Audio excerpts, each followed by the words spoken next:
The Big WECK presents Buffalo on the Rise, sponsored by Doctor Kaplansky Dental Implants. Get new permanent teeth in 24 hours with our exclusive Teeth Now process. Welcome to the television show devoted to local business, Buffalo on the Rise, with your host, Joe Chili. There's an entrepreneurial spirit in Western New York that's putting our area on the cusp of greatness. Each week, Buffalo on the Rise features local business leaders and decision makers who are shaping our future. If it's about local business, we'll talk about it right here, right now, during Buffalo on the Rise.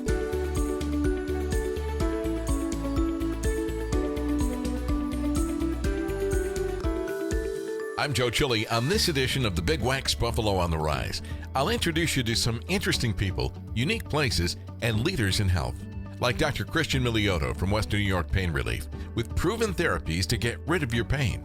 And Doctor Kaplansky, his Teeth Now process will give you a bright smile for the summer ahead. Then meet author Charlie Flynn, who's written a book about South Buffalo Hooligans. Who might they be, and what did they do? Find out on this edition of the Big WECK's Buffalo on the Rise. Stay with us.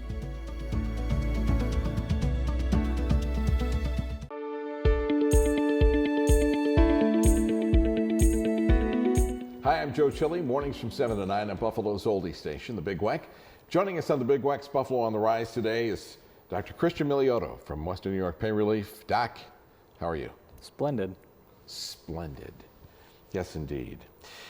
You know what? I think that whenever I talk to you, I think about the things that you've helped me with, and some of the pain that I've had, and some of the different afflictions that I've had from cycling. But is it a common misconception, or does this really happen, that people just ignore their pain symptoms? They just have a tendency of explaining them away to something else. They don't pay attention to them, and then they get to the point where it's even harder to get rid of. Yeah, I see this time in and time out with people, right? When somebody comes in for a consultation with me, it's almost always the same story, but a different correlation to their pain, whether it's back pain, knee pain, nerve pain like neuropathy. They've had it for a long time. They noticed issues in the past, but then they didn't address it or come in to do something about it until the pain had been chronic and it had changed their quality of life. And I think a lot of it has to do with the understanding of how the body works, and one of the things I always ask my patient is I say, so if you feel lightheaded or dizzy and you think that you might have a problem with your heart or your blood pressure, what do? You go see the doctor, right? Yeah, I get it addressed right away. Well, when you wake up and you can't get out of bed, and you're feeling shooting pain down your leg, why do you just take a Aleve or Tylenol and think it's going to go away when it's something a lot more serious than that and it needs to be addressed? And yeah, I myself included, we're all human, and we've all made mistakes, but I've been there too where I had pain and I thought it was going to go away, and guess what? It didn't, and I had to do something about it. Well, do people get are they of the opinion, let's put it this way, it's just going to get better? I have a little back pain, but maybe I slept wrong. Maybe I was out gardening and I bent over and I pulled a muscle, or whatever the case may be, and they just think in a couple of days it'll work itself out. And then sometimes things, they may go away for a bit, then they'll come back. And unfortunately, in my experience, when they come back worse. Right, they do. And you're right, and that's the hard part about when's the right time to take action, And the best way I can kind of describe it to people is if you hurt yourself and it's a major part of your body, your back, your knees, your hips, your joints, if you feel soreness for more than 24 to 72 hours, that's actually the time frame for acute pain to become chronic pain. And if it doesn't completely dissipate and you don't regain full function, it could be something that's a little bit more serious. And the other thing you have to take into account too is your age. If you're 18 or 19 years old and you slip and fall, you'll most likely be okay. But if you're 40, 50, 70, 80, and that happens, you're not okay. And it needs to be assessed, and you need to have it looked at and make sure that structurally you're okay.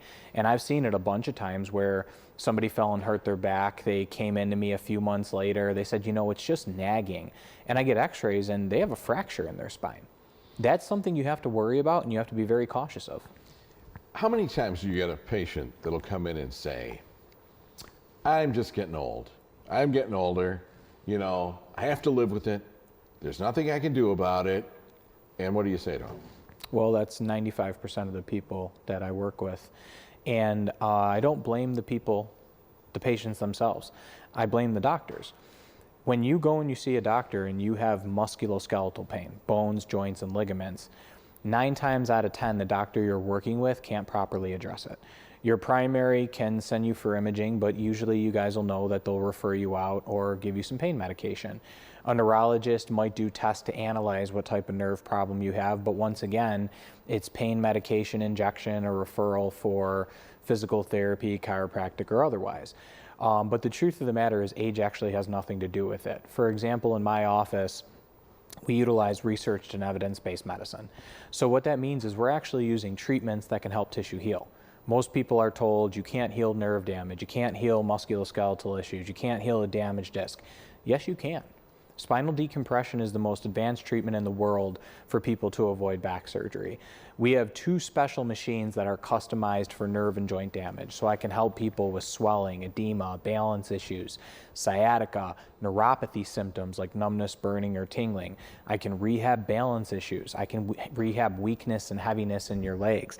And you know, I always tell people, you don't want to just believe what you hear. You need to come in and you need to meet me. You need to see the clinic. You need to come for a tour of the office. You need to come to my educational seminar, and you'll learn that you can change your life. It doesn't matter how old you are. So the evaluation is very important. Let me ask you one other thing too. And we only have about a minute and a half left, but if somebody has to have surgery and they've had surgery done and they have residual pain after surgery, can you work with that? Yes, we have several protocols that are actually specific for post-surgical patients where we can clean up scar tissue and inflammation. I can tell tons of stories about it, but I've had people come in with fusions. They couldn't stand or walk. We had them golfing again. We gave them range of motion and strength. So yes, we can help you pre or post-surgical. The best thing you can do is just come in for your one-on-one evaluation and let me assess you individually. You'll get more out of us in an hour of consultation than you might have had with a decade of doctors you've worked with. You'd rather have somebody come in for a consultation and have them say, look, I can't do anything, than have somebody just suffer for the next 10 years with something you could have fixed. Yeah, right? You know, yeah. I mean, it's very rare that I turn a patient away, but that's the difference with me is I'm just honest. If I don't think I can help somebody, I'll let them know, you know, and I don't want to set goals for the person that can't be obtained. But 9 times out of 10, the person that comes into my clinic can have an extreme change in their quality of life and function, and most importantly, their pain. Dr. Christian Miliotto, Western New York Pain Relief, thank you very much. Thank you, sir. For more information and answers to your questions, contact Western New York Pain Relief by calling 716-650-PAIN or go to buffalopainrelief.com. Sponsorship and promotional consideration for the preceding segment was provided by Western New York Pain Relief. And you can join me weekday mornings 7 to 9 a.m. on the Big WECK.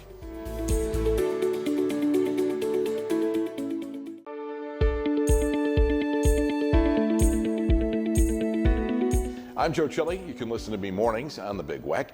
Joining us today on the Big WECK's Buffalo on the Rise is Dr. Kaplansky. And I want to welcome you to the show today. I'm impressed by some of the things I see about you. You know, we do background, obviously, before we do a program like this. So I wanted to look up some things about you. First off, you started in business with a friend of mine in Niagara Falls, which was a while ago. But all of your certifications and things like this, you'll have to explain some of these things to me. Because if I look up dentists in general, I see a couple of things. Graduated from here, did work here, whatever. But you're board certified in implant dentistry, diplomat of the American Board of Oral Implantology, fellow at the American Academy of Implant Dentistry, fellow International Congress of Oral Implantologists, fellow Academy of Dentistry, certified Zaga Center, which is kind of like a mystery to me. We'll have to ask you about that. But what do all these things mean? To me, this means that all dentists are not the same, right? I mean, but when you start looking at all these things, how long did it take to get these? And was it something that you planned originally, or did you say, these are the things I'm going to go for as far as certifications? Well, first of all, I'd like to thank you for inviting me Sure. to the program. It's my pleasure to be here with you. It's a lifelong journey, really. This obviously took years to accomplish. And unfortunately, that's what we see often now in practice is many younger dentists just fresh out of residency are doing these procedures, and they probably don't have enough experience yet to perform them. When you start talking about things, and you start talking about implants, because it's something specifically that you do, is there something that they teach you in dental school with regard to implants? You know, something that all dentists do. And how did you move past that to come up with your own teeth now method? Absolutely. So in dental school, you get some really basic rudimentary kind of education on all aspects of dentistry, on all the different procedures. So they can't really focus on anything too in-depth. And then after you graduate, that's when you expand your knowledge, then you kind of go more into the areas of your interest. So my area of interest was dental implants, and I really wanted to get much deeper knowledge in that area. And that's how it all happened. Dental implants, and I have a very basic knowledge of these things, so I'm going to ask you, but you know, you start thinking about things like bone grafts and the prep work that goes into this, and it sounds very invasive to me. And as just a normal individual, I like to avoid pain. Absolutely, yeah. Well, we all do. So I mean, you probably look the same way. You probably looked at this and said, there's got to be a better way to do this procedure. True. So traditionally, dental implants aren't new. So they've been placed routinely for probably about 30 years now, with a lot of data, a lot of research, and it's backed up by science. Now, traditionally, the thinking in dentistry was that you have to prep the site first. So if the site or the bone in the area is deficient, you have to build it up. And how do you build it? By grafting bone, either from a donor or from animals. You would take the bone, graft it in the area, and then grow the bone, then place the implant. So that basically means multiple procedures, multiple surgeries, a lot of time and healing, discomfort, obviously, and patients, had a very, very long journey for absolutely no reason. So what we did, again, based on the current research and the modern science, is we changed the tactic a little bit. So we looked for solid native bone instead of using grafted bone that unfortunately a lot of times later turns into mush and it's not even usable. We use patient's native bone, which is stronger usually, doesn't require additional surgeries, and gives us better and faster results. Is it a long, involved process? The Teeth Now procedure that we kind of created is very streamlined. You literally, in 24 hours, you take patients from either no teeth or decayed, non-restorable teeth to permanent teeth, 24 hours. Is it something that lasts the entire life, your entire life? It can. It depends on a lot of factors. Most, again, scientific research shows us longevity of dental implants anywhere from 15 to 25 and more years. But a lot of it depends on patients' general health, which can change throughout their lifetime, and also on the maintenance, on care and maintenance. So we do insist that patients come back for routine hygiene so we can check things and clean things. Are you trying to tell me that people don't generally take care of their teeth? Sometimes they do. You know, flossing is a big thing. You're trying to keep your teeth. Right. I think that this is fascinating in itself. I think the fact that it's less invasive, your procedure, is a big thing. Not just, for myself. I mean, I hate to sound like, oh my, I don't want to have to go through this, but, I had parents and grandparents that went through dentures, and many, many different kinds of dentures, and dentures that didn't seat right, and dentures that were constantly slipping, or whatever the case may be. So we see it very common. It's a very common experience. Patients really hate their removable appliances. So I'm yet to see a patient who is happy with their denture. So that was another push in creating a process that would give people permanent teeth, so the teeth that they wouldn't have to remove every day to clean. Teeth that wouldn't hurt them when they chew, teeth that wouldn't fall out when they laugh. That's what we did. So if you hate your removable, appliance, you'd want to give Dr. Kaplansky a call. Dentistry by Dr. Kaplansky, 8038 Rochester Road in Gasport. Phone number 716-772-7500. drkaplansky.com is the website, drkaplansky.com. Sponsorship and promotional consideration for the preceding segment was provided by the following.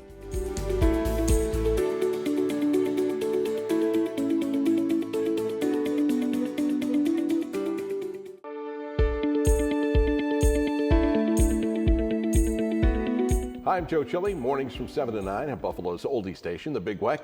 Joining us on the Big WECK's Buffalo on the Rise today is Buffalo author Charlie Flynn. Charlie, how are you today? Good, Joe. How you doing? I'm doing very well. I love this book that you have, South Buffalo Hooligans. But now I have to ask you right off the bat, what is your definition of a hooligan? Well, a hooligan is somebody who doesn't play by the rules. They go into a bar and eventually there's a fight or there's something, and it comes from an old Irish family in Dublin, I believe, called the Hooligans, who used to go into the town on the weekends, and inevitably there would be a fight. So then eventually the term became, oh, he's coming here to fight, he must be a hooligan. So if somebody calls you a hooligan, should you be offended? Well, it depends on the context, I guess. If they're saying it to be mean to you, that's one thing. If they're saying it to, bring out your Irish, I guess that's okay. So it's not like, some kind of a comment that would be considered like a racist comment against Irish folk? No, I don't think so. Okay. All right. So were you a hooligan as a child? Well, I was in a group of hooligans. I didn't do all this stuff myself. I had help. Oh, that's nice to know. It was fair game, equal employment hooligans, yes. So to speak. Where did you get some of these stories? I mean, are they influenced by real events and real people? Well, a lot of these stories were done by people that I grew up with, and I changed the names around and I changed the circumstances a little bit. Even some of the time frames are different, but most of the stuff did happen. The names and the times have been changed to protect the innocent. To protect the guilty. The guilty? All right. So when you start talking about individuals here, do you ask their permission before they're in the book, or do you? Yeah, look at the look in your face. No. I didn't ask anybody anything, right? No? No, there's nobody's name in the book. All right. But are the names like a variation on a theme? You know what I mean? Yes. So if they knew you, you could kind of assume who the people might be? Well, I think they can connect the dots. Really? I think so. All right. Tell us about some of the stories. Well, one of the biggest stories was we were all standing on the corner one day, and a couple of guys were drinking in the park, and then they wanted to go down to Kentucky Fried Chicken to get some food, and apparently there was nobody working, or there was nobody at the counter, no customers in there, so there was about a 3-foot by 4-foot picture of Colonel Sanders on the wall. So they took the picture and put it in the passenger seat of the car and drove up and down Abbott Road, tooting the horn and all this stuff. And then when they finally really did get hungry, they called and they said, listen, we've got the Colonel. We want 2 buckets of chicken in Heacock Park, 1 original recipe, and 1 extra crispy, or you'll never see the Colonel again. So. And did they get it? Well, actually, the police came into Stanky's bar because they had a feeling that they knew who did it. And they said, look, return the pitcher and no problem. So then the next day, the pitcher showed up with a bandage on the ear. And they said, why did they have a bandage on the ear? They said, well, he wouldn't come quietly. Can you imagine the guys, here's the cops walking into the bar. All right, everybody put their hands out. They're looking for people with greasy fingers, right? That was the way that it would have worked out. Sure. How many stories are there in the book? 75. 75 stories. 75 stories. And these 75 stories happened over what kind of a time frame? From about 1964, when all these kids met in 2nd grade, until 1977, when they started breaking up and getting married and going in the military, going to college, all those different paths that life takes us on. Were most of these kids back between 64 and that, were they Catholic school kids? Yes, all were. This takes place in St. Thomas Aquinas Parish, which is now closed. The school is closed, the church is closed, but it was all the kids that grew up in the St. Thomas Aquinas parish. In South Buffalo, you were identified by what parish you were in. So we had St. Martin's, Holy Family, St. John's, St. Teresa's, and we were the St. Tommy's boys. Really? Yeah. Well, this is good. So if somebody picks up this book and read it, they may recognize some of these individuals, right? They might. Yeah? They might. How many characters in the book? 16. 16 characters. You're doing an audio book. And this is really interesting to me, not because I work in, audio, but because of the fact that you are doing all the voices Yes. in the audiobook. Yes. How many voices? There'll be 75 altogether. 75 voices. We're at 40 right now. So is each voice just a different dialect? Is it a different nationality? Is it... Well, at first I did voices that everybody would kind of know. I Yeah. did some Jack Nicholson and, just the usual suspects. And then when I kind of ran out of characters, I started to make characters up. So now I've got an Indian voice, I do an Indian dialect. I couldn't pinpoint an Indian who I could really imitate. So I just made one up, Rambali Vijay and Verrero. Hello, how are you doing? Good. So. And what other voices? Can you give us another sample? Yeah, I do Bobby Kennedy Jr. Okay. When I researched him to do the voice, and first I thought that he had swallowed Katharine Hepburn because of the way it comes out. You're going to make me cough. He kind of goes right to the point on things, and he says, we have to take out the high fructose corn syrup from the children's food supply. Very good, very good. All right, now, where can people get the book? It's available on Amazon, it's available on Archway Publishing, and they can pick it up at Dog Ears on Abbott Road in South Buffalo. All right, will you do another one after this? Another book? Yeah. I don't know. I was thinking about it, but I kind of want to get through this and get all the way through it and see how successful or unsuccessful it is. Yeah, and how many more voices you can create, right? Well, I got 35 to go. All right. Charlie Flynn. The book is South Buffalo Hooligans. And for more information and a copy of Charlie's book, you can go to Amazon and search for South Buffalo Hooligans, or visit Dog Ears on Abbott Road in South Buffalo. Sponsorship and promotional considerations for the preceding segment was provided by South Buffalo Hooligans. And you can join me weekday morning, 7 to 9 a.m. on the Big WECK.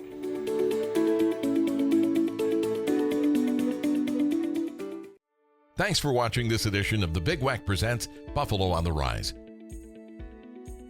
For information on this and other shows, go to our website, bigweck.com, and find out how you can participate on the program if you're a hometown business. I'm Joe Chili. Thanks for watching and listening to the Big WECK, Buffalo's oldie station.